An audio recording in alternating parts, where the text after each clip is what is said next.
আসসালামু আলাইকুম everyone. Welcome back to Neela's food kitchen. আশা করছি আপনারা সবাই অনেক ভালো আছেন। আজকে আমি আপনাদেরকে ফেটে যাওয়া দুধ দিয়ে রসমালাই তৈরি করে দেখাবো। কম বেশি মাঝে মধ্যে অনেকের বাসায় এরকম সমস্যা হয় যে দুধটা জাল করার সময় দেখা যায় দুধটা ফেটে ছানা ছানা হয়ে গিয়েছে।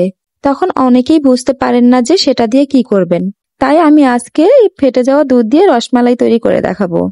এখানে 6 লিটার দুধ আছে, যেটা গ্রামের বাড়ি থেকে নিয়ে আসা হয়েছে। আমি যখন দুধটা জাল করি তখন দেখলাম এইরকম ছানা ছানা হয়ে গেছে। পুরোপুরি ছানাও হয়নি, আবার এমনি খাওয়ার মতো উপযুক্তও ছিল না।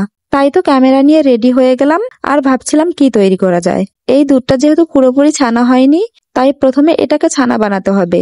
তার জন্য একটি বাটিতে দিয়ে দিচ্ছি হাফ কাপ ভিনেগার আর পানি দিয়ে দিচ্ছি 1 কাপ। এখন ভিনেগার আর পানি মিক্স করে দিচ্ছি।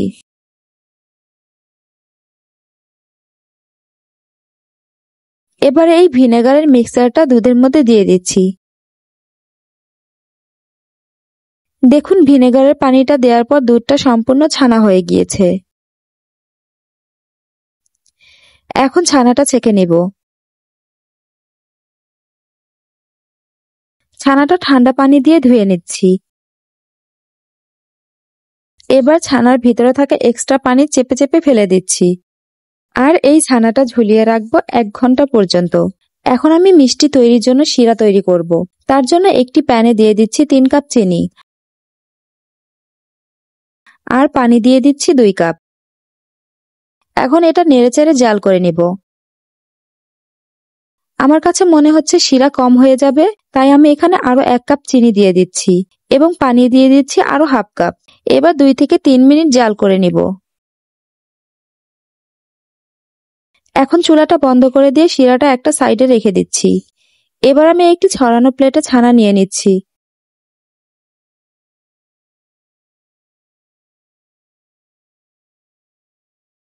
আমি মেজারমেন্ট কাপের সাহায্যে ছানাটা মেপে নিচ্ছি।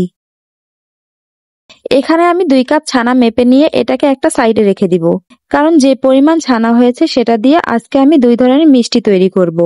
আর এই ছানাটা দিয়ে আমি নেক্সট ভিডিওতে আপনাদের অন্য একটি মিষ্টি তৈরি করে দেখাবো। এখন এখানে কতটুকু ছানা রয়েছে সেটাও আমি মেপে নিচ্ছি।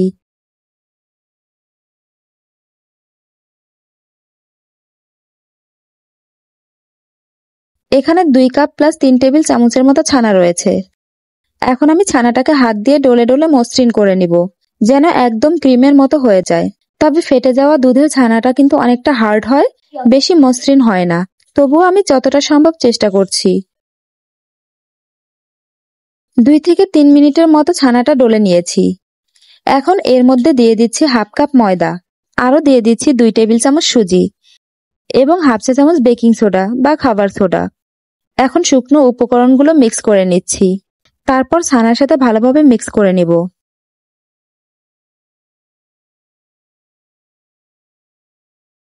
আমার কাছে মনে হচ্ছে ছানাটা বেশি শক্ত হয়ে গিয়েছে, তাই আমি এখানে 1 টেবিল চামচ পানি দিয়ে দিচ্ছি সফট করার জন্য।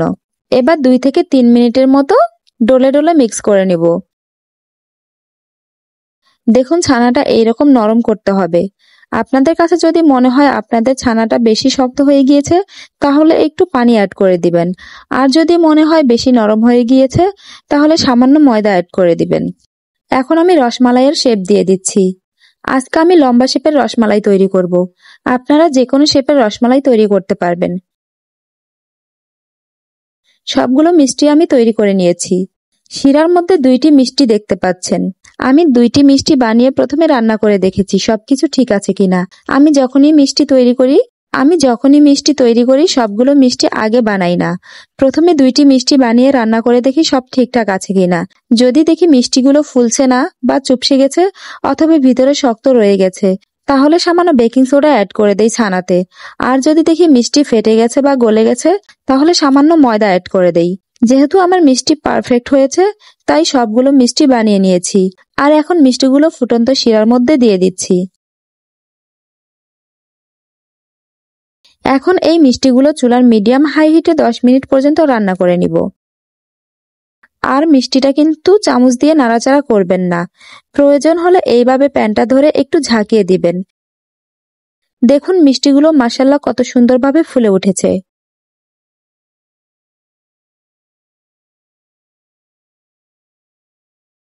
10 মিনিট পর মিষ্টির মধ্যে 1 কাপ ফুটন্ত গরম পানি দিয়ে দিচ্ছি। এখন আরো 4 থেকে 5 মিনিট পর্যন্ত জাল করে নিব এবং তারপর আবারও 1 কাপ ফুটন্ত গরম পানি দিয়ে দিব। মোট কথা শিরাটা বেশি ঘন হয়ে গেলেই গরম পানি অ্যাড করে দিতে হবে।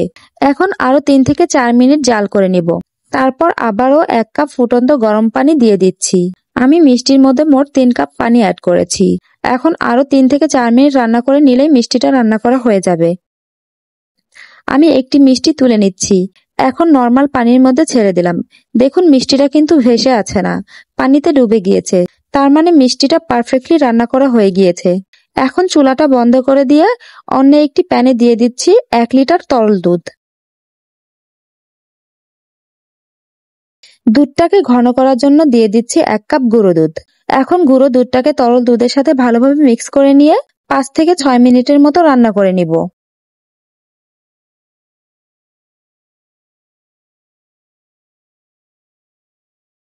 এবার আমি দিয়ে দিচ্ছি 1/3 কাপ চিনি।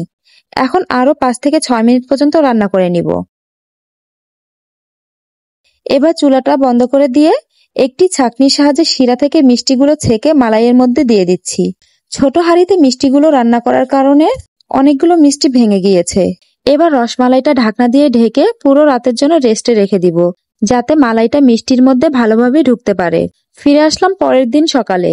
দেখুন রসমালাইগুলো সারা রাত ঘুমিয়ে ঘুমিয়ে মালাই খেয়ে ফুলে একদম টসটসা হয়ে গিয়েছে। আমি এখন রসমালাইগুলো সার্ভ করে দেখাচ্ছি। দেখতেই পাচ্ছেন অনেকগুলো রসমালাই ভেঙে গিয়েছে। এগুলো হয়েছে ছোট প্যানে রান্না করার কারণে। আশা করছি আমার আজকের রেসিপি আপনাদের কাছে অনেক ভালো লেগেছে আর সহজও লেগেছে। ভিডিওটি যদি ভালো লেগে থাকে তাহলে অবশ্যই একটি লাইক দিবেন এবং কমেন্টস করে জানাবেন আপনাদের কাছে ভিডিওটি কেমন লেগেছে। আর আপনি যদি এই ভিডিওটি ফেসবুক থেকে দেখে থাকেন তাহলে প্লিজ আমার পেজটি ফলো করে দিবেন। আর যদি ইউটিউব থেকে দেখে থাকেন তাহলে প্লিজ আমার চ্যানেলটি সাবস্ক্রাইব করে দিবেন। আর আমি যেই ছানাটা রেখে দিয়েছি সেটা দিয়ে নেক্সট ভিডিওতে রসগোল্লা তৈরি করে দেখাবো। সেই রেসিপিটি পেতে অবশ্যই আমার চ্যানেলটি সাবস্ক্রাইব করে রাখবেন। তাহলে আজ এ পর্যন্তই। সবাই ভালো থাকুন, সুস্থ থাকুন। আল্লাহ হাফেজ।